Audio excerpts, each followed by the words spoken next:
La mort de Judas. Concernant cette histoire, les récits sont différents comme le jour et la nuit.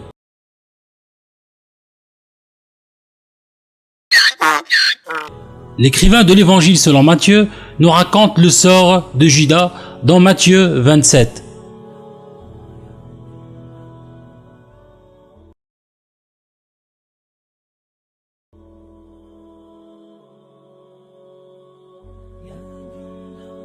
Matthieu, chapitre 27.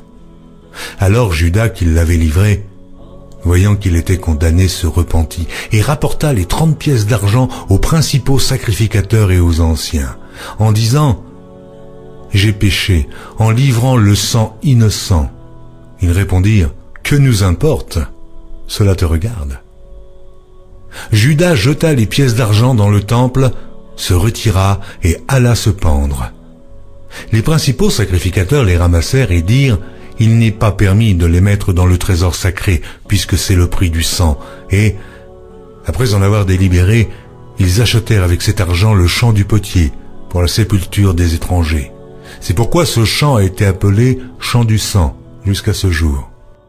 Alors, dans ce récit rapporté par l'écrivain de l'évangile selon Matthieu, on lit que Judas a regretté son geste. Il se repentit, jeta l'argent du crime et alla se pendre.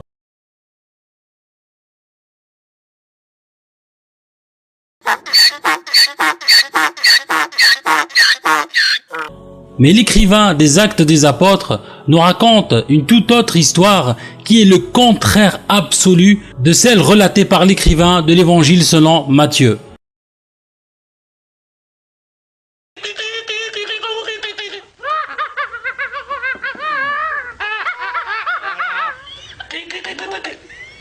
Actes des Apôtres 1, 18 et 19.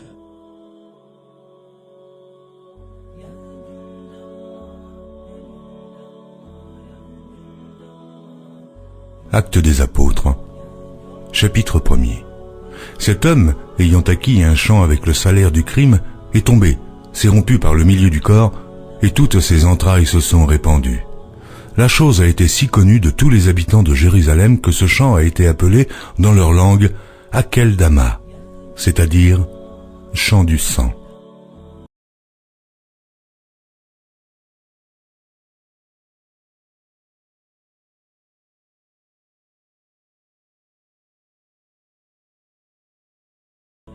Alors l'écrivain des Actes des Apôtres nous raconte que Judas a acheté un champ avec le salaire du crime, 30 pièces d'argent, qu'il a eu un accident, il est tombé, il s'est rompu par le milieu du corps et toutes ses entrailles se sont répandues. Quelle contradiction incroyable!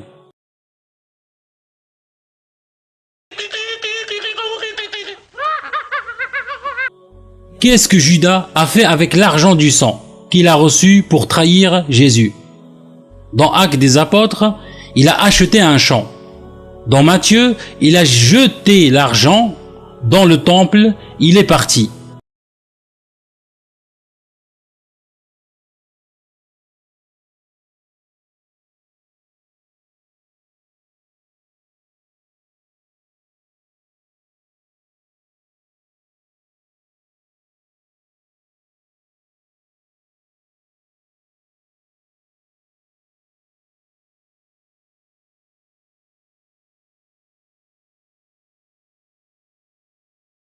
Comment Judas est-il mort?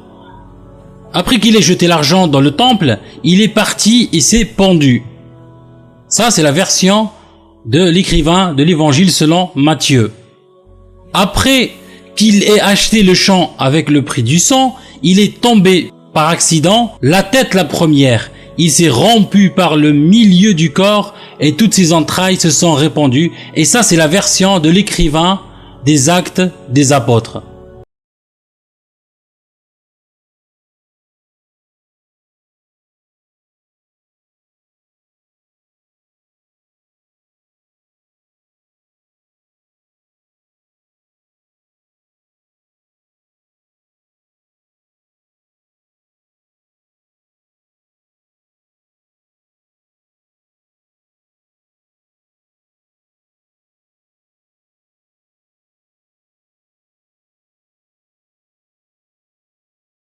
Pourquoi le champ est-il appelé le champ du sang?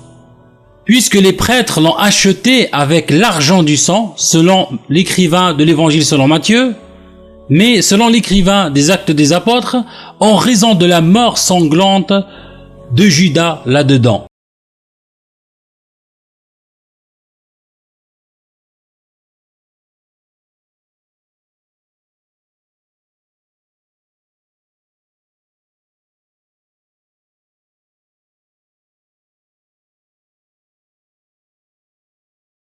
Moi, je vais donner mon avis. La raison de la divergence, à mon avis, est la suivante. Chacun des écrivains qui nous ont raconté cette histoire ont voulu montrer que la prophétie s'est réalisée. L'écrivain de l'évangile selon Matthieu écrit plus loin: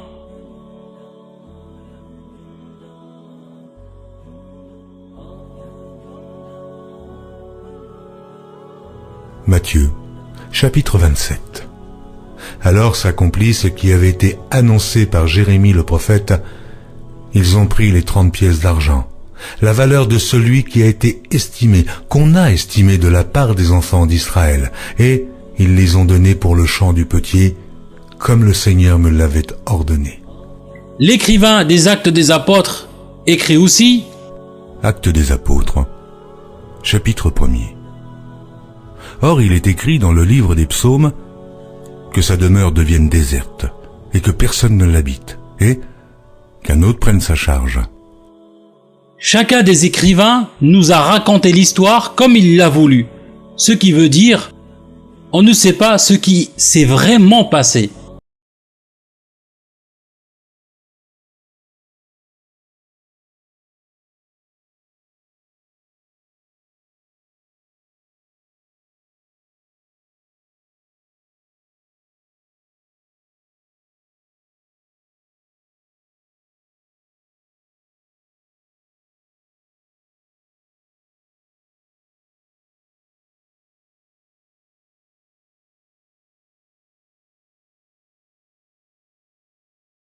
Comme vous voyez, le niveau du personnage est tellement bas qu'il a atteint le niveau de limace.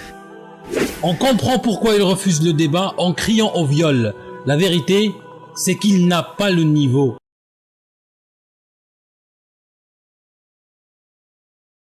Je rappelle une chose, que les chrétiens, oui, vous les chrétiens, vous dites qu'il y a eu des témoins et que les écrivains qui nous ont rapporté ces histoires ont été inspirés par le Saint-Esprit, ce qui implique que les récits doivent correspondre mot par mot.